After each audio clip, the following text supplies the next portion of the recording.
नमस्कार दोस्तों, स्वागत है आपका अपने चैनल अंसारी जॉब में। आज के लेटेस्ट जॉब में हम देखिए बात करने वाले हैं high court of judicature at Patna. तो पटना हाई कोर्ट में एक और वैकेंसी दोस्तों जारी की गई है और देखिए उस वैकेंसी का नाम क्या है दोस्तों, तो engineer engagement of law assistant in Patna high court 2022। अब देखिए एडवर्टीजमेंट नंबर आपको यहाँ पे दिखाया जा रहा है। कब जारी किया गया, तो देखिए 26 में 2022 को। तो इसका फॉर्म कब से शुरू हो रहा है भरना और एजुकेशनल क्वालिफिकेशन क्या रहेगी, एप्लीकेशन फ़ी कितना लगेगा, ये सब जानने के लिए आप इस वीडियो को अंत तक ज़रूर देखिएगा। चैनल पे पहली बार आए हैं तो चैनल को सब्सक्राइब करके बेल आइकन के ऑल पे क्लिक करना मत भूलिएगा। तो देखिए दोस्तों, यहाँ पे commitment online application, submission of online application कब से, तो 1/6/2022 से, यानी कि आज से शुरू हो चुकी है। देखिए last date of making online fee payment 21/6/2022 तक आपका लास्ट पेमेंट भी है होगा। Last date for submission of online application, तो ये 23/6/2022 तक आप लास्ट फॉर्म भर सकते हैं। और देखिए डेट ऑफ इंटरव्यू या स्क्रीनिंग टेस्ट, तो इसका भी टू बी नोटिफाइड लेटर, यानी कि बाद में आपको बताया जाएगा। चलिए दोस्तों और दिखाते हैं आपको एलिजिबिलिटी क्राइटेरिया। आप यहाँ पे देख लीजिए। सबसे पहले देखिए यहाँ पे nationality, a candidate of mature to the post of law assistant must be citizen of India, यानी कि आपको इंडिया का सिटीजन होना चाहिए, नागरिक होना चाहिए।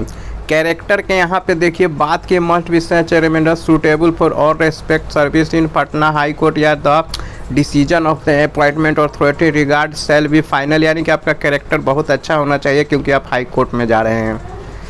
उसके बाद देखिए दोस्तों एज लिमिट की हम बात करते हैं। यहाँ पे देखिए एज लिमिट, तो एक candidate applying for engagement as law assistant must not be below 18 years of age as 1 January 2022। तो देखिए 1 जनवरी 2022 को आपका एज जो है वो 18 साल से कम नहीं होना चाहिए। देखिए 1 जनवरी 2022 को 18 साल से आपका कम एज नहीं होना चाहिए।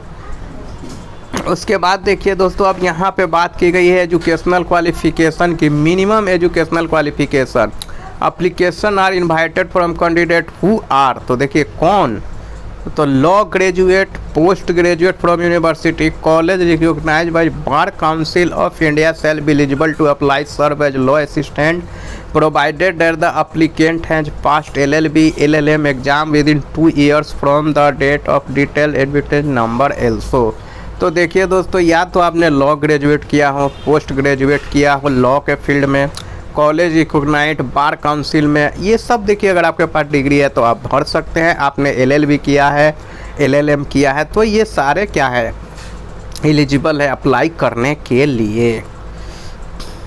अब देखिए चलिए, अब देखिए या देखिए आपके पास फाइनल ईयर, आपका फाइनल ईयर के स्टूडेंट है 3 ईयर और 5 ईयर के, to apply for law to produce provisional degree certificate on the date of his her interview for being considered for selection, तो भी आप क्या है फॉर्म भर सकते हैं। और उस समय तक अगर आपका सर्टिफिकेट मिल जाता है इंटरव्यू तक, तो आपके सिलेक्शन पर विचार किया जाएगा। देखिए यहाँ पे आपके सिलेक्शन पर विचार किया जाएगा। Such applicant no have to submit upload copy of mark sheet graduate attested by head and director of institute department of last preceding year also with their applicant form। तो देखिए अगर आपका मार्कशीट अगर अभी मिल गया है तो आप उसको अपलोड भी कर सकते हैं। भले ही आपका ये फाइनल ईयर का मार्कशीट मिल गया लेकिन डिग्री सर्टिफिकेट नहीं मिला है, तो भी आप अप्लाई कर सकते हैं। उसके बाद अब सिलेक्शन ऑफ मोड, देखिए यहाँ पे मोड ऑफ सिलेक्शन की बात की जा रही है, यानी कि आपका चयन कैसे होगा। देखिए तो application complete in all respect fulfilling required eligibility criteria supported with required documents eligible appropriate recommendation secure not older than 3 months of date of admitment shall only be consider for further processing. तो देखिए जो भी आपका document होगा eligibility criteria supported required document eligible appropriate, वो 3 month से देखिए यहाँ पे पुराना नहीं होना चाहिए। जब से क्या है एडवर्टीजमेंट जारी किया इससे 3 मंथ पुराना नहीं होना चाहिए। देखिए the high court administrative reserve the right to conduct of screening test of the eligible candidate in case the number of applications are received for the engagement. It shall be followed by an interview for selection of suitable candidate for engagement as law assistant। तो देखिए अगर application बहुत बड़ी संख्या में आते हैं दोस्तों तो आपका इंटरव्यू के साथ साथ देखिए स्क्रीन टेस्ट भी होगा। देखिए यहाँ पे नीचे दिया गया है The High Court reserves the right to bring about changing in the selection procedure scheme examination as a per requirement of court। तो क्या है हाई कोर्ट सिलेक्शन मोड का जो प्रक्रिया है सिलेक्शन को उसको में बदलाव भी कर सकता है अगर ज़्यादा बच्चे इसमें अप्लाई कर देते हैं, कैंडिडेट ज़्यादा हो जाता है। तो देखिए यहाँ पे कहा जा रहा है, यहाँ 1 में देखिए Selection will be made on the basis of marks secured by the candidate in the examination equivalent and or interview and select list shall be prepared as the per decision the court।